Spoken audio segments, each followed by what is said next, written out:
Hey folks, man, this is Monk, and we are back with another episode of Classes of Cinematics, and I'm joined as always with my co-host. We got Bobby Blockbuster. Yo. Yeah, man, and as you can tell by Bob's shirt, man, we got a classic going on here today. We're going to be looking at They Live from John Carpenter, and this film came out in 1988, November 4th, USA.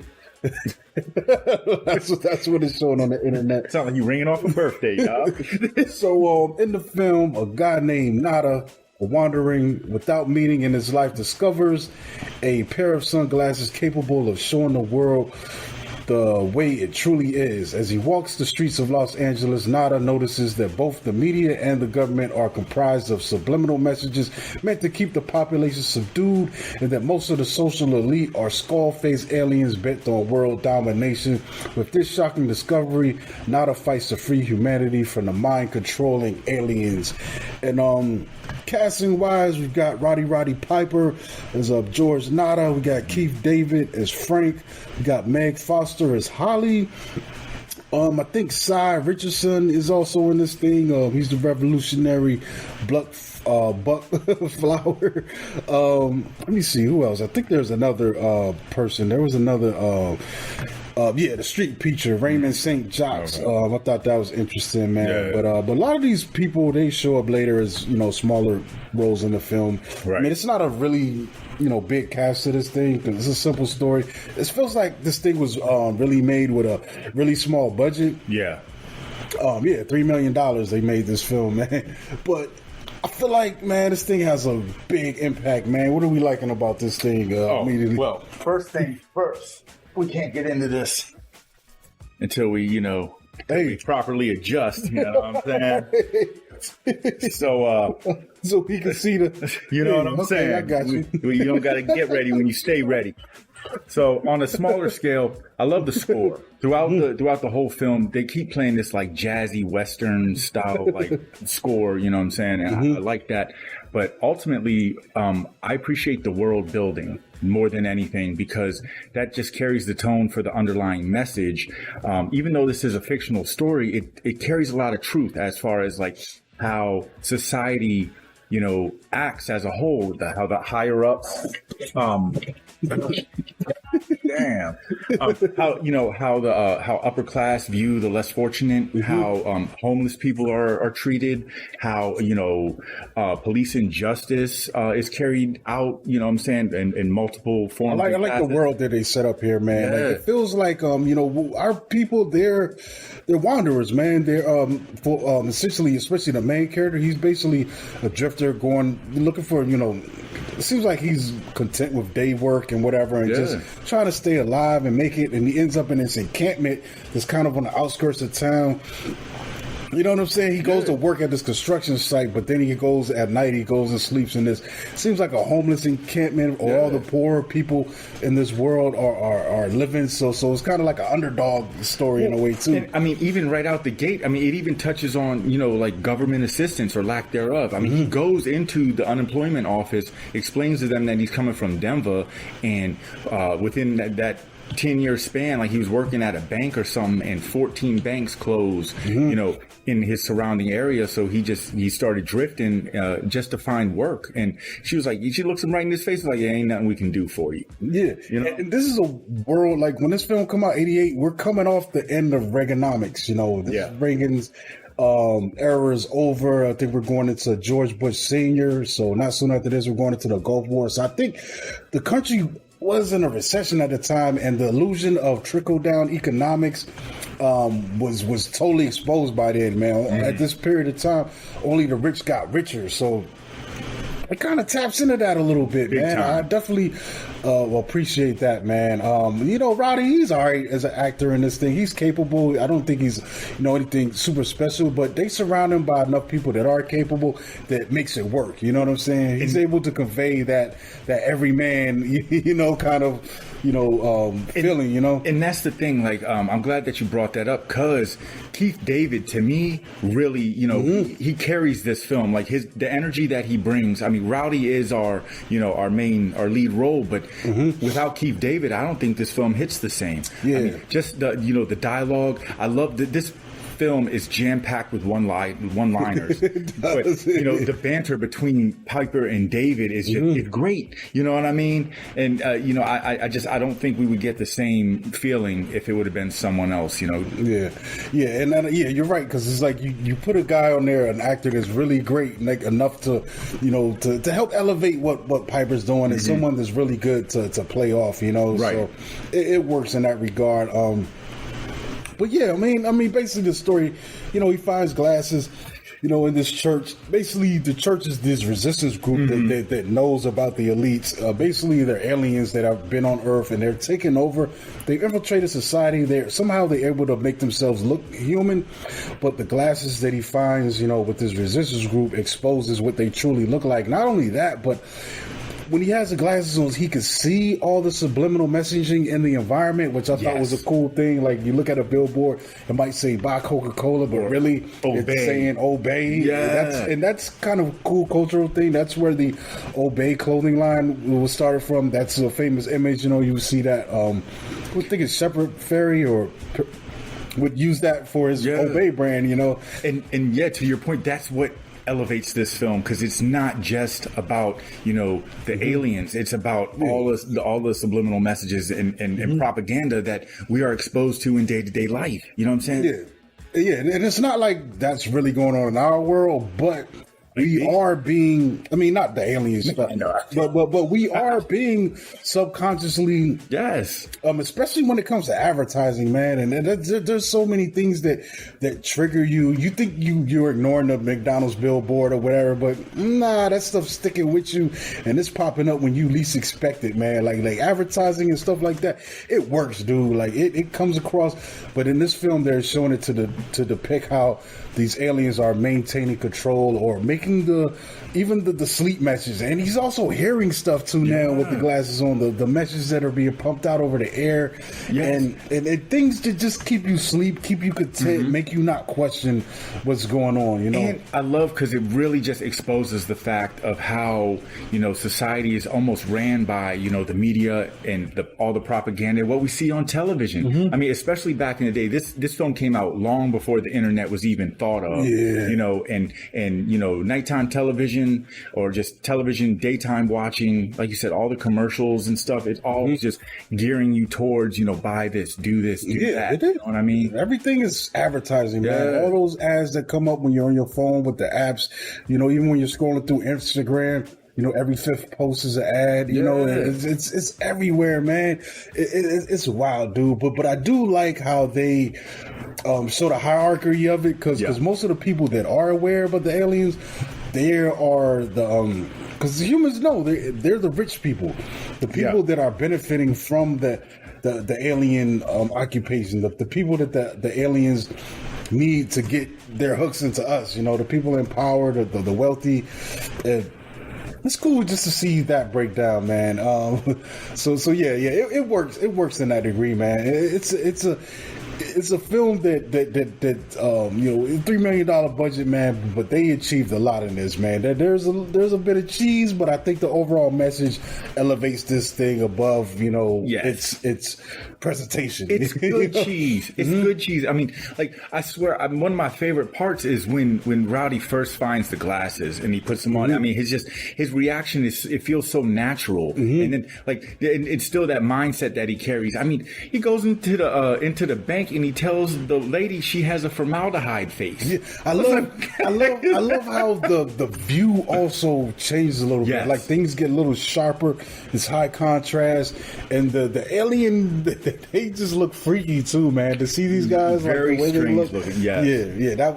that would mess me up too if I actually saw that. And it's kind of interesting too, because that scene where he puts them on and the people in the store, they're like, we found one that could see. We got one that could see. And I'm like, yo, this is crazy. And then they get on their little radios like, yeah, blah, blah, blah. He's at, I guess it's a risk communicator. Their little Apple Watches. And, One thing that I noticed too, as watching it this time around, that I didn't notice when I was younger, is it seems like a lot of the aliens are also people that are in positions of power. Yeah, the elite. Yeah, like you said, they're police or media figures, or political figures. And I mean, that, like I said, there's a very strong underlying message that's going on here. You know what I mean? And I just think it's really, really cool. The money is in power in a lot of ways, man. There's a lot of money in the power when you get up to the top of our government. Is kind of weird that most of the people that became president were already independently wealthy before. Yep. You know what I'm saying? So it's crazy, and man. Also, one thing, another thing I like about this film is it has to have the longest fight scene in it ever. Dude. It's like watching a Monday Night Raw or something. I mean, I think that's where Roddy's expertise comes into play with this, man. Because I love this scene, man. Because he approaches Keith David's character, and it's an interesting scene because after this point, he's already had his he's discovered the aliens, and then he had the moment where he takes the cops' weapons and goes into the bank and shoots the whole place. He caught a couple bodies and everything. So now he's wanted, and Keith David meets him in the alley and gives him his last paycheck or whatever, and he's trying to wake Keith up. He's like, "Yo, man, put these glasses on the seat," and Keith doesn't want nothing to do with him, which is so understandable because at this point he's a wanted guy. He's crazy. He's a man. He's killed people, and then it leads to a fight. Like, put this glass on. But metaphorical wise, I think it's great because it's like it's trying to. You're putting something and you're trying to put your friends onto something. I think we've all been through this on various levels. It could be something as simple as trying to get your friends to watch a movie that you think that they should watch, and they're like, man, I'll get around to it. It's like, listen to this song or something. Yeah, man. Now you gotta listen, and they don't even, and they just blow you off, and you can't really fight them like in this movie, but I think. But then when they do get around to, I think it would go down like this though. If that was the decorum, you gotta just beat them down if they don't want to listen. Yeah, because then when they do come around, they finally watch that movie or listen to that song. They're like, "Damn, man, I should have did this a long time ago." It's like, when I first put you on. But it's great because yo, dude, this is the longest fight. Because at one point I'm just like, man, just put the goddamn glasses. And then it's like you can tell Rowdy's, he tapped into his wrestling expertise because he's talking trash the whole time. But he's also selling the blows, man. Like I'm telling you, dude, he's in the ring right here. All his moves is coming out. It's wild. He just ain't got the kilt on, man. Like, right? Yeah, exactly. It's amazing. It's one of the. I think it's the highlight action wise of the film. We do get a few moments where there's gunplay, but I think this is so great, and it's just the longer it goes on, the better it gets. Yes. He's just like, man, fuck these glasses. Man. And then ultimately, I mean, they form an alliance that carries throughout the rest of the film. It's like that, instead of walking side by side, they're standing back to back, because they're the only two that are like hip outside of this resistance group. And, once they meet up with them, they're walking right in. They're like, oh yeah, we know y'all with it. So, come on, let's fight these aliens. Yeah, it's great, man. And man, I mean, ultimately though, it does have like as we get later on, it's kind of crazy because I think he's on a run, man. He kidnaps the woman, and the one with the real pretty eyes. Yeah, and the funny thing about it is she's one of the elites that the aliens have their hooks into, man. She plays along, and then when he's not looking, she boom chops him. That was weird. She chops him, and he flies out the window. Yeah, she got real ninja on him, man. Hit the little turnaround move, pat. Yeah. And then, so then after that, that's when he goes and gets Keith, and they have their scrap, and Keith joins him up, and then it's just joins with him, and they go into to basically, it's like, all right, we gotta do something, man. If anybody's gonna do something, we gotta do something.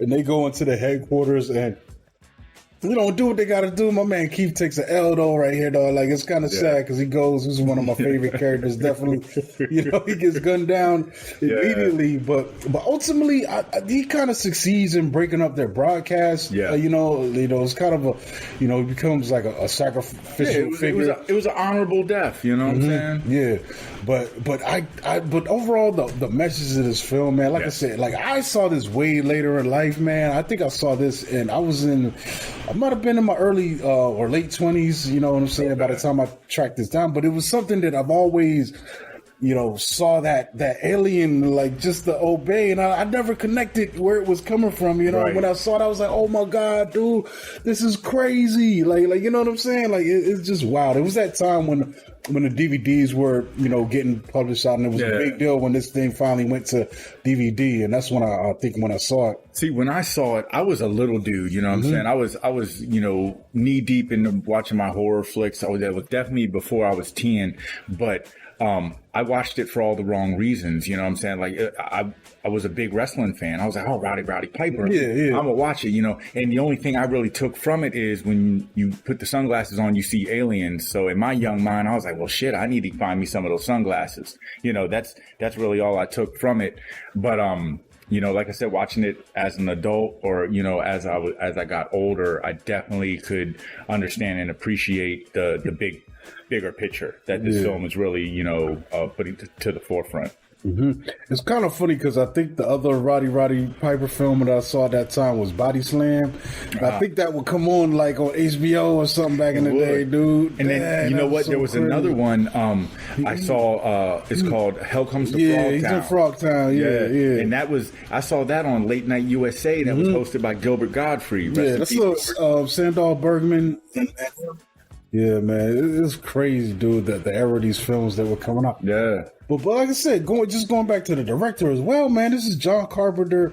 It's peak. Like it's one of those weird things that, like, if you probably on paper this thing looks wild, man, but actually seeing it, man, there's a lot of just greatness that comes out of this, man. Like not only your own personal interpretation, but what's actually on the screen, man. Yes. And I think it's amazing, man. Even when we've been looking, I've got this thing on in the background. They've been fighting for like 10 minutes, and finally Keith's got the glasses on. You see the alien drone flying around, looking for them, man. Like, it's dope, dude. I mean, and it's a testament to, low budget filming. You know what I mean? Like, you don't need to have, or drop the bag to make a good movie. You know what I'm saying? Yeah. Like, sometimes it's more about the subject matter and just having the right cast. You know what I mean?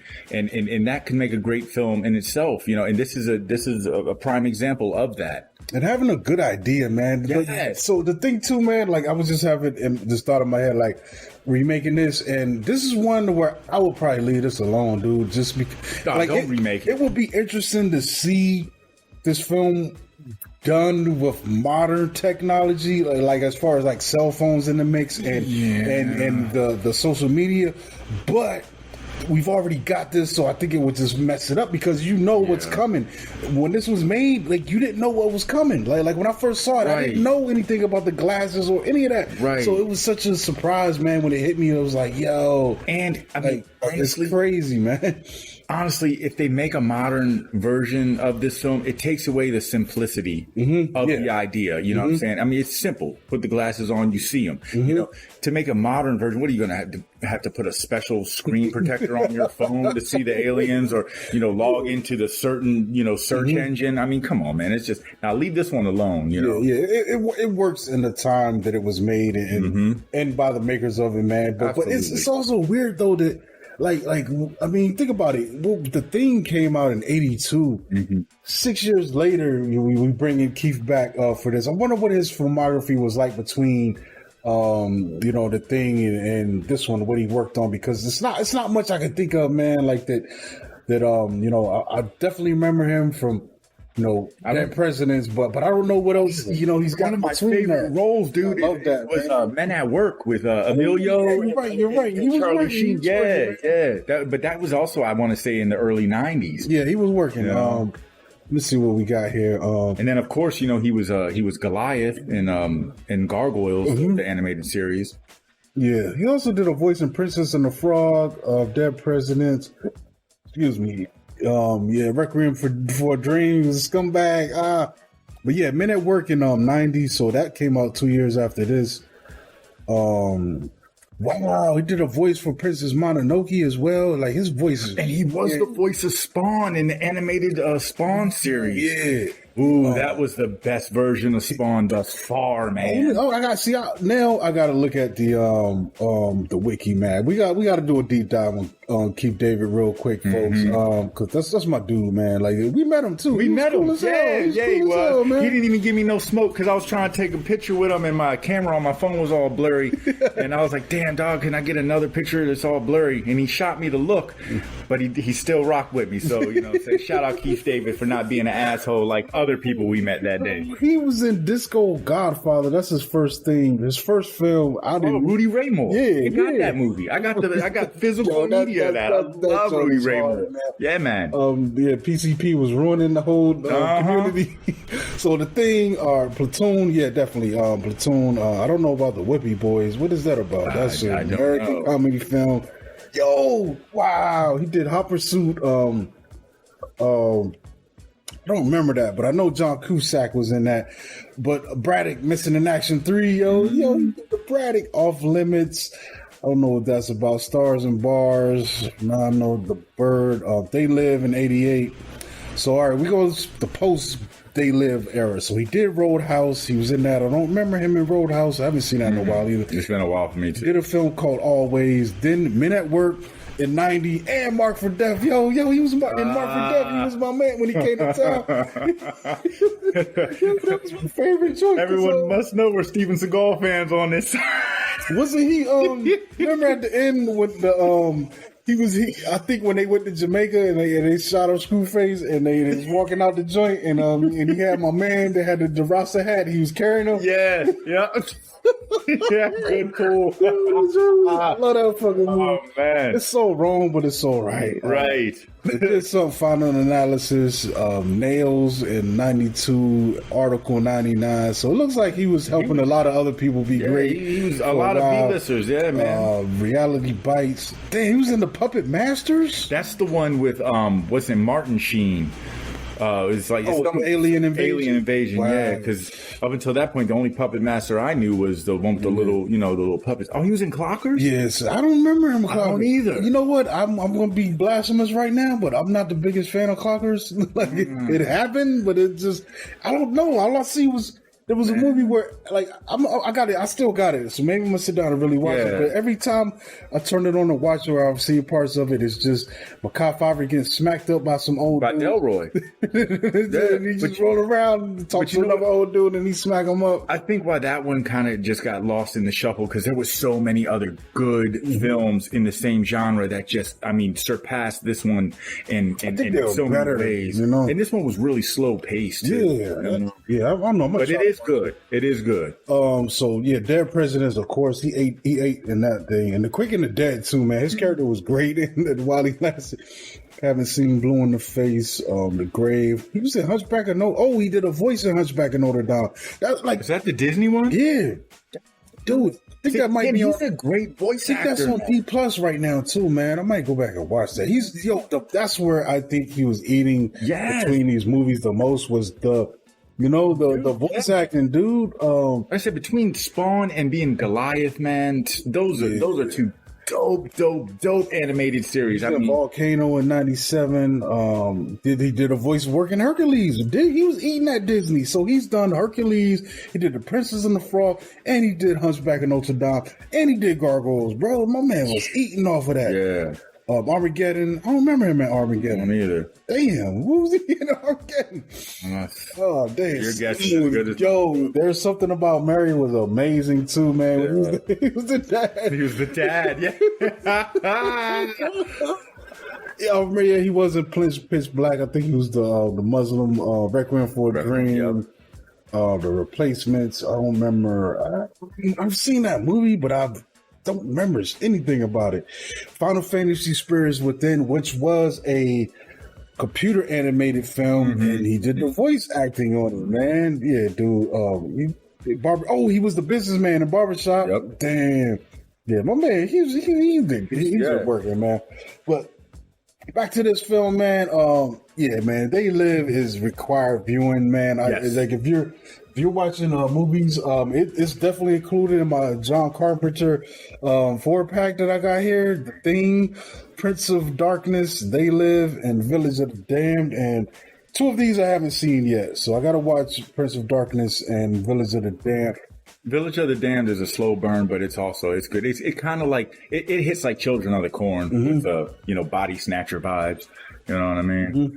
But yeah, like you said, this is required viewing. It is a must watch.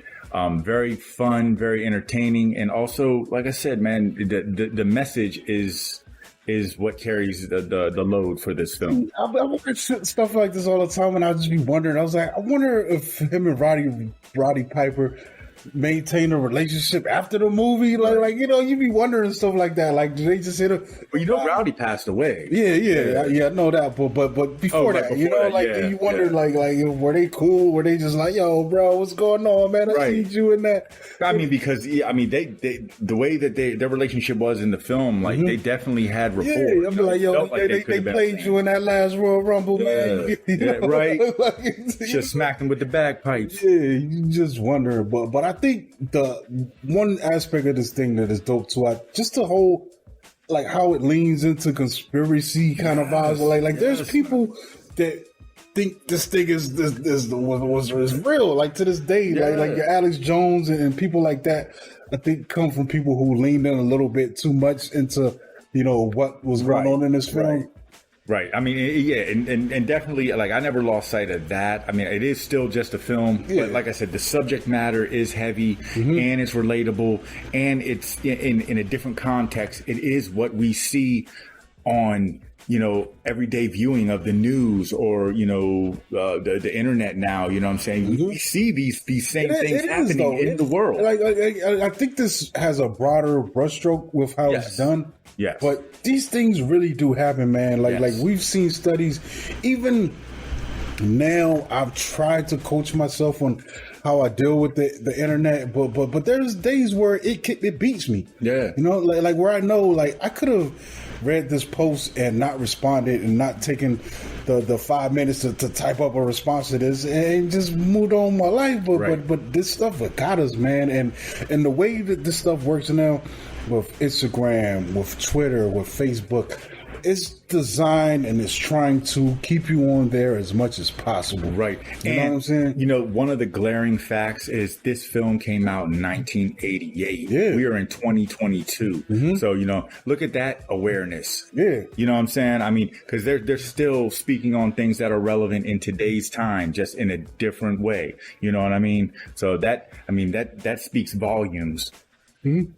Yeah, something that came out like 25 years ago. You know what I'm saying? Foster's Australian for hiccup during the show.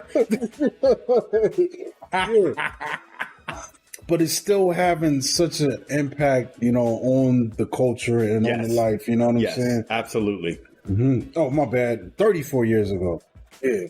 Even better. I mean, that just hits the nail even deeper. I mean, 34 years ago, and it's still relevant in today's time. You know what I mean?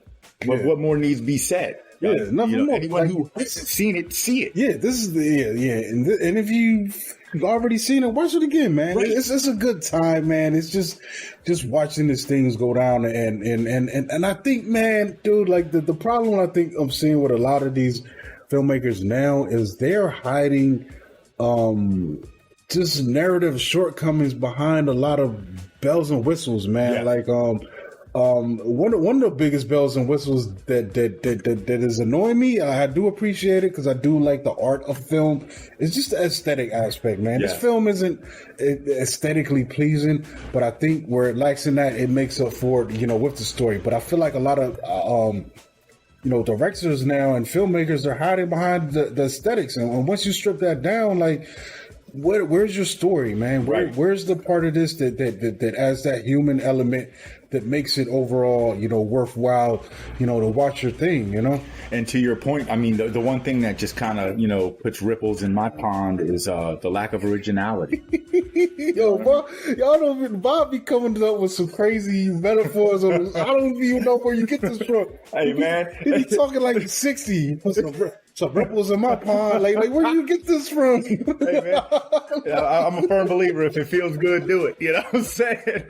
Where does it come? Oh my God. But yeah, man, it's that lack of originality, man. We need people to, you know, be original. Don't be afraid to be original. You know, come up with new ideas and don't be scared to fail, man. Mm-hmm. You know what I'm saying? Because sometimes it hits, and when it does, you'll be praised for it. Mm-hmm. And if not, you know, then just try again. Mm-hmm. Yeah, I won't begrudge you for trying, man, at all, dude. Like, you know, and I'll be having my moods, man. I'm probably am an inconsistent film critic, but you know, if you try and like let it go, like, and they really tried with this film, man. That's why I give it its props, dude. Because when I first saw it, even though it was later in life, I was like, wow, like this, it makes like it just hit me, you know, when all the references and all the things, they just hit me, dude. And I like that. I like having discoveries like this when I go and watch, you know, some of these older films, man. It's just like, absolutely. Wow, and that's why where this came from. Yeah, that's why these older films just have such a special place in my heart